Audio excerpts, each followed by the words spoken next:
Menertawakan dunia persilatan. Xiao Jianghu. Audiobook, novel silat. Cerita, Jin Yong. Jilid 69. Pada saat itulah tiba-tiba terdengar suara derap kaki kuda yang cukup ramai. Terlihat ada 8 orang penunggang kuda tiba. Seorang di antaranya berseru, apakah pendekar Linghu dari perguruan Huashan ada di sini? Iya, iya. Dia ada di sini, seru 6 dewa lembah Persik bersamaan. Barang enak apalagi yang kalian antar kemari?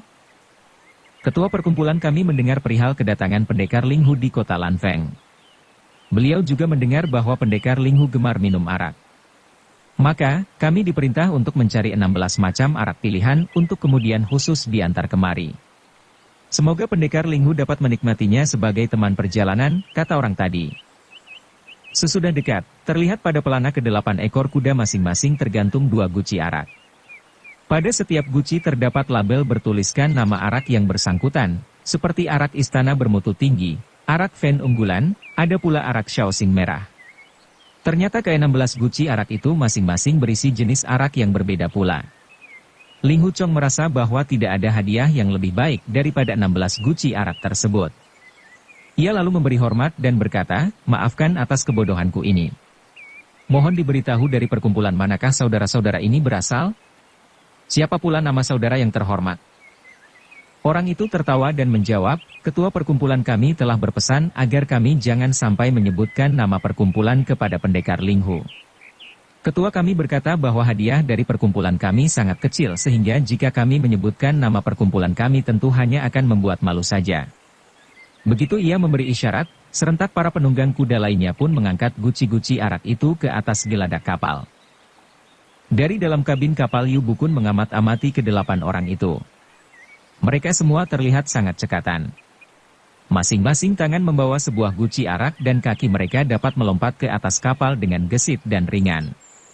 Dari gerakan mereka tidak ada yang istimewa sehingga dapat dipastikan mereka bukan berasal dari suatu perguruan yang sama, melainkan dari sebuah perkumpulan. Hanya saja, mereka tidak mau menyebutkan dari perkumpulan mana mereka berasal. Setelah mengusung ke-16 guci arak tersebut ke atas kapal, ke-8 orang itu lantas memberi hormat kepada Ling Huchong, kemudian melompat ke atas kuda masing-masing dan melaju pergi dengan cepat. Ling Huchong tersenyum kepada Yu Bukun dan berkata, Guru, kejadian ini benar-benar sangat aneh. Entah siapakah yang sengaja bercanda dengan mengirim arak sebanyak ini? Apakah ini perbuatan Tian Bo Guang? Ataukah mungkin Biksu Bujie? Ucap Yu Bukun sesudah termenung sejenak. Benar juga. Kelakuan kedua orang itu memang aneh dan sukar diduga. Bisa jadi ini hasil perbuatan mereka, jawab Ling Huchong. Hei, 6 dewa lembah Persik, kita punya banyak arak. Apakah kalian tidak ingin minum? Tentu saja. Tentu saja. Mana mungkin kami tidak mau, sahut 6 dewa lembah Persik bersamaan. Dewa akar Persik dan dewa dahan Persik masing-masing langsung mengangkat sebuah guci arak, kemudian menuang isinya ke dalam mangkuk. Seketika bau wangi pun menusuk hidung. Tanpa segan-segan ke-6 orang aneh itu lantas meneguk sendiri arak enak itu. Ling Huchong juga menuang semangkuk dan disuguhkannya kepada Yu Bukun, Guru, silakan mencicipi. Arak ini kelihatan enak. Yu Bukun hanya mengerutkan kening. Lao Denwo segera menanggapi, Guru, tiada salahnya kalau kita tetap berhati-hati. Kita tidak tahu arak ini pemberian siapa. Siapa tahu di dalam arak ini terdapat sesuatu yang mencurigakan? Benar juga, jawab Yu Bukun ambil mengangguk. Chong lebih baik kita berhati-hati. Namun begitu mencium bau arak yang wangi itu, Ling Huchong merasa tidak tahan lagi. Sambil tertawa ia berkata, umur saya tidak lama lagi. Jika arak ini mengandung racun juga tidak masalah bagi saya. Usai berkata demikian ia lantas mengangkat mangkuk dengan kedua tangan. Hanya beberapa kali teguk saja seluruh isi mangkuk itu sudah berpindah ke dalam perutnya. Sambil menjilat-jilat bibir pemuda itu memuji, arak bagus. Arak bagus. Tiba-tiba terdengar suara orang memuji dari tepi sungai, arak bagus. Sungguh menakjubkan. Ling Huchong segera menoleh ke arah datangnya suara. Tampak di bawah pohon liu ada seorang laki-laki berpakaian sastrawan yang kotor dan lusuh. Tangan kanan laki-laki itu sedang menggoyang-goyang sebuah kipas rusak, sambil kepalanya mendongak dan mencium bau arak yang tersebar dari arah kapal. Ia kemudian memuji lagi, benar-benar arak yang sedap. Ling Hu Chong tertawa dan menyapa si sastrawan, saudara belum mencicipi, bagaimana bisa mengetahui baik atau jeleknya arak ini? Dari baunya saja aku sudah tahu kalau itu adalah arak Fen unggulan yang sudah berumur 62 tahun, jawab si sastrawan dekil. Wawasan Ling Hu Chong dalam memahami arak telah berkembang pesat di atas rata-rata setelah ia menerima pelajaran dari Lu Sueng di Pondok Bambu Hijau. Sebenarnya ia sudah menduga kalau arak Fen unggulan yang ia minum tadi berusia sekitar 60 tahun, namun sungguh aneh si sastrawan dengan yakin bisa menebak kalau arak itu berusia 62 tahun. Mungkin saja si sastrawan terlalu berlebihan. Berpikir demikian, ia pun berkata, jika saudara tidak menolak, silakan naik kemari untuk minum beberapa cawan. Si sastrawan dekil menggeleng dan berkata, kita belum saling kenal, hanya secara kebetulan saja bertemu di sini. Dengan mencium bau arak dari sini saja aku sudah mengganggu, mana mungkin aku berani mencicipi arak saudara yang enak itu? Aku sungguh tidak berani, tidak berani. Pepatah mengatakan, di atas samudra, setiap orang adalah saudara, ujar Ling Hu Chong sambil tertawa. Dari ucapan saudara tadi jelas saudara adalah sesepuh ahli arak. Justru aku ingin minta beberapa petunjuk dari Tuan. Silakan naik ke atas perahu dan jangan segan-segan lagi. Di kapal ini juga ada guruku, Tuan Yu, dan ibu guruku, Nyonya Yu. Mendengar itu, perlahan-lahan si sastrawan menyusuri papan titian ke atas kapal. Sesudah berhadapan ia membungkuk dan memberi hormat, kemudian berkata, aku bermarga Zu, sama seperti dalam kata Zuzong yang berarti kakek moyang. Aku adalah keturunan jauh Zuti dari zaman dinasti Han, yang selalu bangun pagi untuk berlatih setiap mendengar ayam berkokok. Namaku adalah Qian Qiu, yang berarti 1000 musim semi, sebagai kiasan panjang umur. Mohon dijawab siapakah marga saudara yang mulia, dan nama saudara yang harum? Margaku rangkap, yaitu Ling Hu, dan namaku tunggal, yaitu Chong, jawab Ling Hu Chong. Marga yang bagus, namanya juga baik, ujar Zu Qian Qiu. Pada zaman dinasti Tang, ada tokoh besar yang menjadi Perdana Menteri, bernama Ling Hu Chu, juga Ling Hu Xian. Usai berkata demikian ia pun mendaratkan kaki di atas geladak kapal.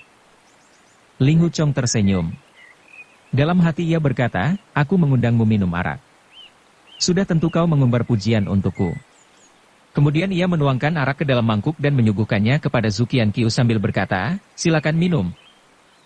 Zu Qian Qiu sendiri berusia sekitar 50-an. Wajahnya pucat kekuningan, matanya sayu, dan hidungnya kemerah-merahan pertanda ia sering minum arak. Bagian depan bajunya agak mengkilap karena terkena minyak.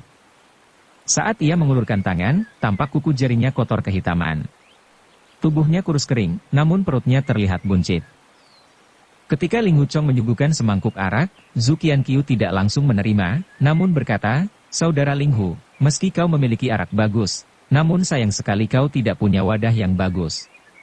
Sungguh sangat disayangkan. Di tengah perjalanan yang ada hanya mangkuk kasar dan cawan lama. Harap Tuan Su dapat memakluminya, ujar Ling Hu Chong. Tidak bisa begitu.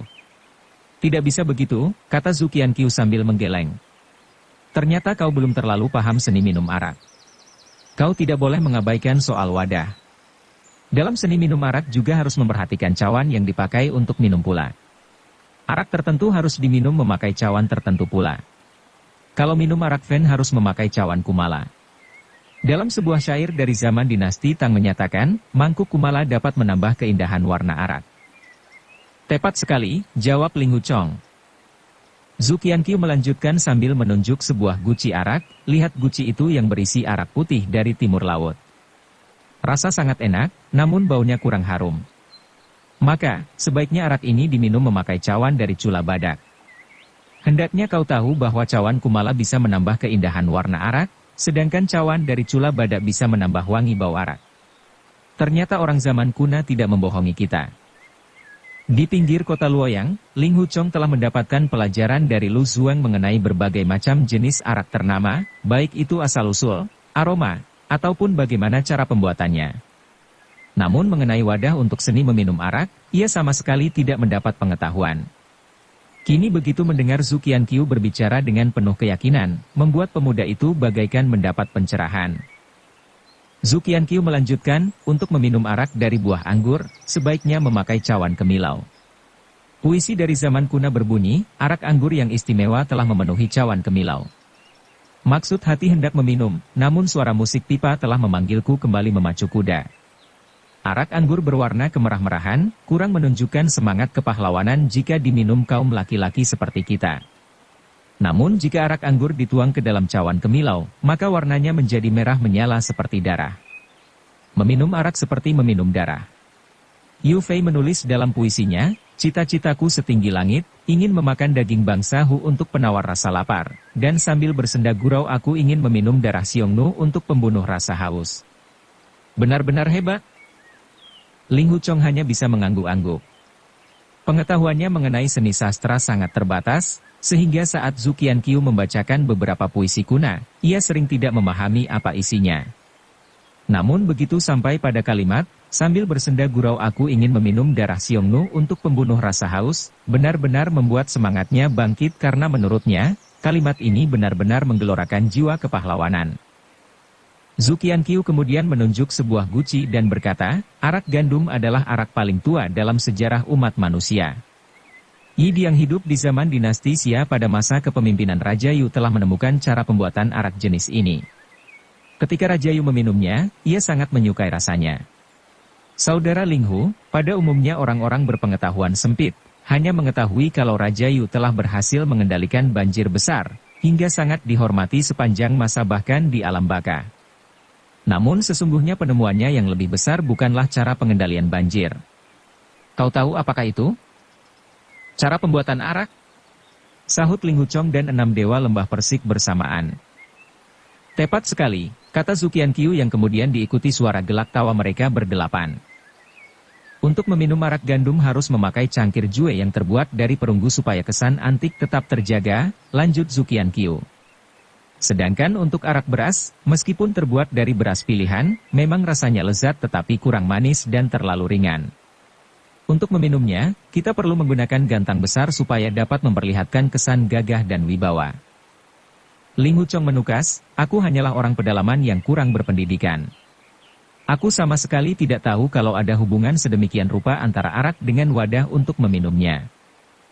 Zhu Qianqiu lalu menepuk pelan sebuah guci arak yang bertuliskan nama, arak 100 rumput. Ia kemudian berkata, untuk membuat arak 100 rumput, seseorang harus mengumpulkan berbagai macam jenis rumput dan merendamnya dalam arak bermutu tinggi. Hal ini akan membuat aroma arak bertambah wangi, sehingga yang menciumnya seperti berjalan di tengah padang rumput. Sebelum meminum saja sudah membuat mabuk. Untuk meminum arak 100 rumput, harus menggunakan cangkir yang terbuat dari rotan tua berusia 100 tahun, yang dapat menambah wangi aroma arak.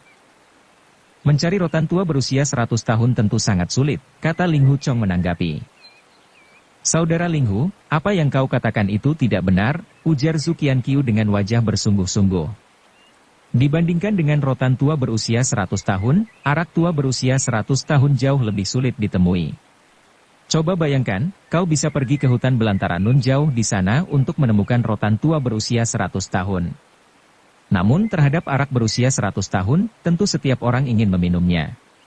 Setelah diminum tentu akan habis begitu saja, sedangkan cangkir yang terbuat dari rotan tua berusia 100 tahun masih bisa digunakan ribuan kali, dan tetap ada.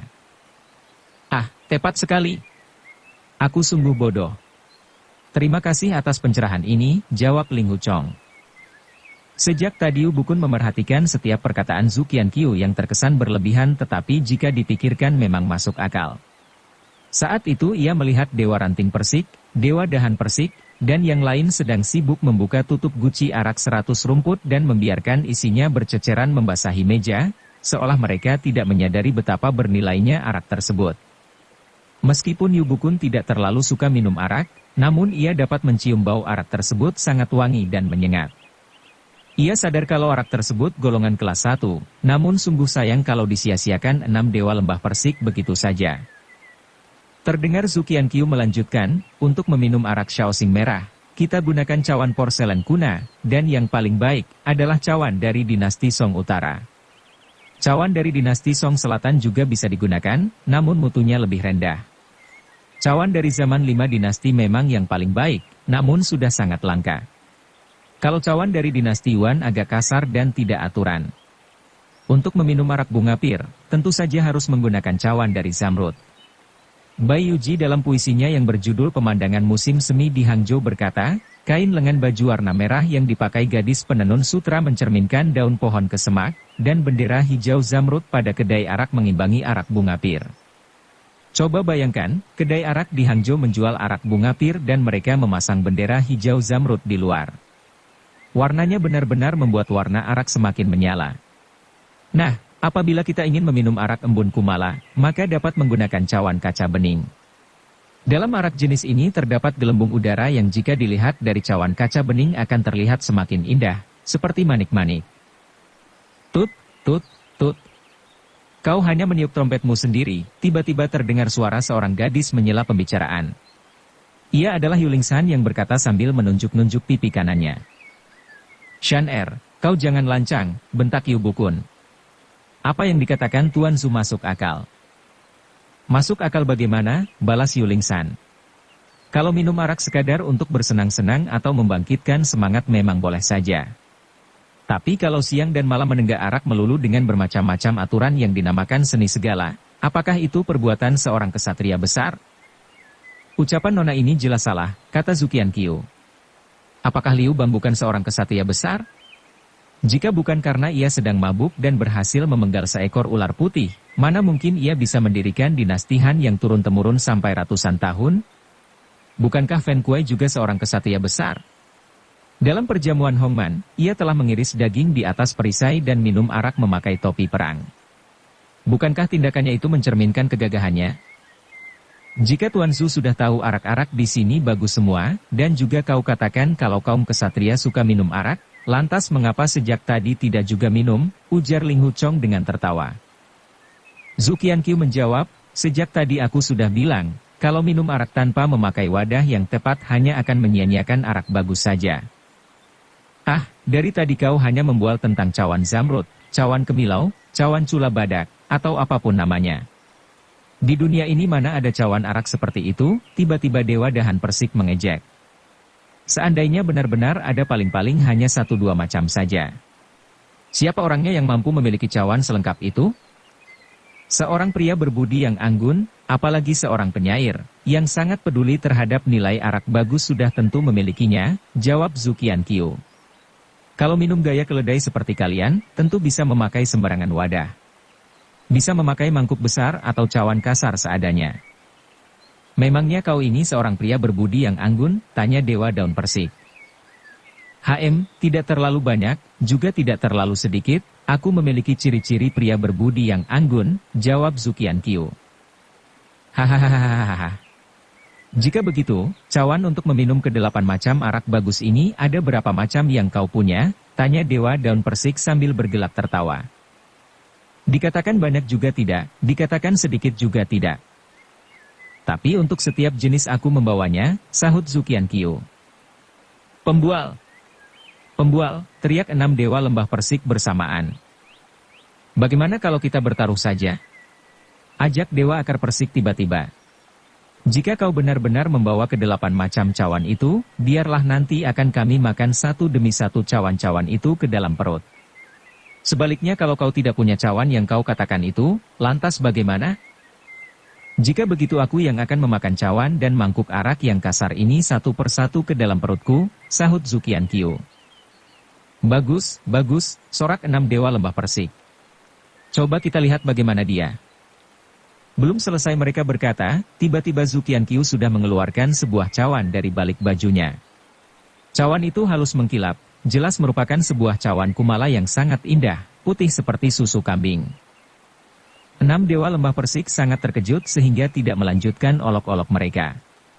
Mereka melihat Zu Qianqiu kembali mengeluarkan cawan dari balik bajunya.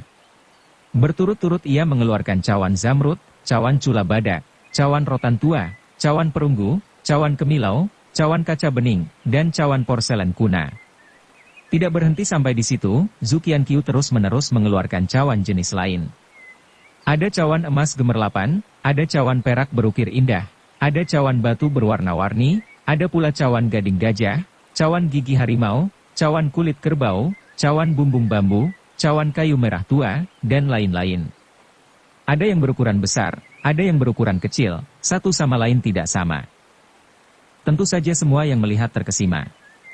Siapapun tidak menduga bahwa di balik baju si sastrawan miskin ternyata tersimpan cawan arak sebanyak itu. Sekarang bagaimana? Tanya Zukian Kyu dengan suara bangga kepada Dewa Akar Persik. Dewa Akar Persik terlihat sedih. Ia berkata, aku kalah. Biarlah ku makan ke-8 cawan arak itu. Usai berkata ia pun mengambil cawan rotan tua, dan langsung menggigitnya sampai patah jadi 2. Setelah itu ia mengunyah benda tersebut mentah-mentah dan sesaat kemudian sudah masuk ke dalam perutnya. Saat semua orang terperanjat melihat pemandangan itu, Dewa Akar Persik sudah menjulurkan tangan hendak mengambil cawan cula badak. Tiba-tiba Zukian-Kyu mengayunkan tangan kirinya ke bawah untuk memukul pergelangan Dewa Akar Persik. Dewa Akar Persik pun menggeser tangannya, kemudian berbalik hendak memegang pergelangan Zukian-Kyu. Namun Zukian-Kyu segera menyentilkan jari tengah ke arah telapak tangan lawan. Dewa Akar Persik terkejut dan lekas-lekas menarik kembali tangannya, sambil berseru, "Hei, kenapa kau tidak ingin aku memakannya? Sudahlah, aku mengaku kalah. Anggap saja ke-8 cawanku ini kau santap masuk ke dalam perutmu. Kalau kau makan semua, aku yang rugi," jawab Zukian-Kyu. Mendengar itu semua orang pun tertawa geli. Pada mulanya Yulingsan sangat takut kepada 6 dewa lembah Persik. Namun sejak menyaksikan tingkah laku dan ucapan mereka yang lucu dan tidak menunjukkan kekerasan dan kekejaman, maka rasa ngeri gadis itu sedikit demi sedikit mulai pudar. Dengan memberanikan diri, ia pun bertanya, "Hei, bagaimana rasanya? Enak atau tidak rasa cawan rotan itu?" "Pahit sekali." "Apanya yang enak?" jawab Dewa Akar Persik dengan mulut masih berkecap-kecap. Zukian-Kyu mengerutkan kening, lalu berkata, "Aduh, cawan rotan tua telah kau makan. Sekarang arak 100 rumput ini harus diwadahi dengan cawan apa? Kau sudah mengacaukan rencanaku. Ah, terpaksa memakai cawan kayu merah tua ini saja untuk sementara." Usai berkata demikian ia lalu mengeluarkan selembar sapu tangan dari balik bajunya. Dengan sapu tangan itu ia mengusap sisa-sisa pecahan cawan rotan tua, kemudian mengelap cawan kayu merah tua luar dalam. Sapu tangan tersebut terlihat kotor dan lembab, sehingga cawan kayu merah tua semakin dilap bukannya menjadi bersih, justru semakin kotor. Setelah dirasa cukup, Zukian-Kyu kemudian menaruh cawan kayu merah tua itu di atas meja yang dijajar dalam satu baris bersama ke-7 cawan yang lain. Cawan-cawan yang tidak terpakai segera dimasukkan kembali ke dalam baju. Kemudian sastrawan dekil itu menuang 8 jenis arak seperti arak fen, arak anggur, arak shaoxing merah, dan yang lain ke dalam 8 cawan sesuai penjelasannya tadi. Setelah menuang arak, Zukian-Kyu menghela nafas lega, kemudian berkata, "Saudara Linghu, ke-8 cawan arak ini sudah kuisi penuh. Silakan kau minum satu persatu. Setelah selesai, aku akan minum 8 cawan juga. Setelah itu kau bisa membandingkan perbedaan cita rasa arak-arak ini dengan arak-arak yang pernah kau minum memakai wadah biasa." "Baiklah," sahut Ling Wuchong. Ia lalu mengangkat cawan kayu merah tua. Dalam sekali teguk arak 100 rumput dalam cawan itu sudah berpindah ke dalam kerongkongannya. Tiba-tiba, ia merasa arak itu sangat pedas, dan ketika masuk ke dalam perut terasa begitu panas. Dengan perasaan sangat terkejut ia berpikir, "Aneh, mengapa rasa arak ini sedemikian aneh?" Terdengar Zukian-Kyu berkata, "Cawan-cawan arakku ini merupakan benda pusaka di mata kaum pecinta arak. Sebelum ini aku pernah berjumpa para pengecut yang tidak berani minum cawan kedua karena arak pada cawan pertama terasa aneh. Terus terang, selama ini aku belum pernah melihat ada orang yang sanggup minum 8 cawan berturut-turut sampai tuntas." Ling Wuchong tertegun dan berpikir, hidupku tidak akan lama lagi. Andaikan di dalam arak ini terdapat racun juga aku tidak peduli. Apa bedanya mati karena sakit atau karena racun? Mati lebih baik daripada diejek orang ini. Maka Ling Wuchong pun mengangkat cawan kedua dan ketiga kemudian meminum isinya sampai habis. Ia merasa arak yang satu terasa pahit, sedangkan yang lain terasa pesing, sama sekali tidak terasa seperti arak enak. Ketika hendak mengambil cawan keempat, tiba-tiba terdengar Dewa Akar Persik berseru kesakitan, "Aduh, celaka! Perutku rasanya panas seperti dibakar." "Kau telah memakan mentah-mentah cawan rotan tua, sudah tentu perutmu kesakitan," kata Zukian-Kyu dengan tertawa. Cawan rotan tua keras seperti baja. Entah bagaimana perutmu bisa mencerna cawanku? Kau harus banyak minum obat cuci perut agar dapat terkuras keluar. Kalau tidak dapat keluar terpaksa kau harus meminta pertolongan Ting Yizi si tabib sakti pembunuh untuk membedah perutmu dan mengeluarkan cawan itu. Mendengar itu Ling Huchong pun berpikir, ada yang tidak beres pada kedelapan cawan ini. Dewa akar persik telah memakan cawan rotan tua. Seandainya rotan tua adalah benda keras seperti baja yang tidak bisa dicernakan, lantas mengapa bisa menimbulkan rasa panas seperti dibakar? Tapi, seorang laki-laki sejati memandang kematian seperti pulang ke rumahnya, kenapa harus takut? Semakin ampuh racunnya justru semakin baik bagiku. Maka sekali teguk ia kembali menghabiskan isi secawan arak pula. Kakak pertama, arak itu jangan diminum lagi. Jangan-jangan di dalamnya terdapat racun, tiba-tiba Yuling San berseru demikian. Kau pernah membutakan mata 15 orang. Hendaknya kau waspada mereka menuntut balas kepadamu. Tuan Su ini seorang laki-laki yang suka berterus terang, rasanya tidak mungkin meracuni diriku. Lagi pula, kalau dia mau membunuhku bisa segera dilakukannya. Untuk apa harus banyak membuang waktu dan pikiran, kata Ling Huchong sambil tersenyum sedih. Dalam hati ia justru berharap di dalam arak tersebut benar-benar ada racun mematikan. Jika tubuhnya nanti roboh dan sekarat, ia ingin tahu apakah Yuling San akan bersedih atau tidak. Dengan berpikir demikian pemuda itu pun kembali meminum 2 cawan arak. Arak pada cawan ke-6 ini terasa asam dan asin, bahkan agak berbau bacin. Rasanya benar-benar tidak pantas disebut sebagai arak bagus, bahkan sama sekali tidak pantas disebut arak. Waktu mengalir masuk ke dalam perut, mau tidak mau keningnya pun berkerut. Melihat Ling Huchong minum 6 cawan berturut-turut, Dewa Dahan Persik penasaran dan ingin ikut mencoba. Ia pun berkata, sisa 2 cawan itu berikan saja kepadaku. Bersamaan dengan itu, tangannya pun menjulur untuk mengambil cawan ke-7 dan ke-8. Dengan cekatan Su Qianqiu mengayunkan kipasnya untuk memukul punggung tangan Dewa Dahan Persik sambil berkata, sabar dulu. Sabar dulu. Setiap orang harus minum 8 cawan secara berurut-urut sampai habis, supaya dapat merasakan intisari arak-arak ini yang sesungguhnya. Dewa Dahan Persik melihat pukulan kipas tersebut disertai tenaga yang cukup kuat sehingga jika mengenai sasaran mungkin bisa membuat tulangnya patah. Maka dengan gerakan cepat ia pun memutar tangan untuk merebut kipas tersebut sambil berkata, kalau aku ingin minum 2 cawan ini, kau mau apa? Bersambung ke jilid 70. Dukung kami dengan subscribe, follow, like, komen dan share. Terima kasih.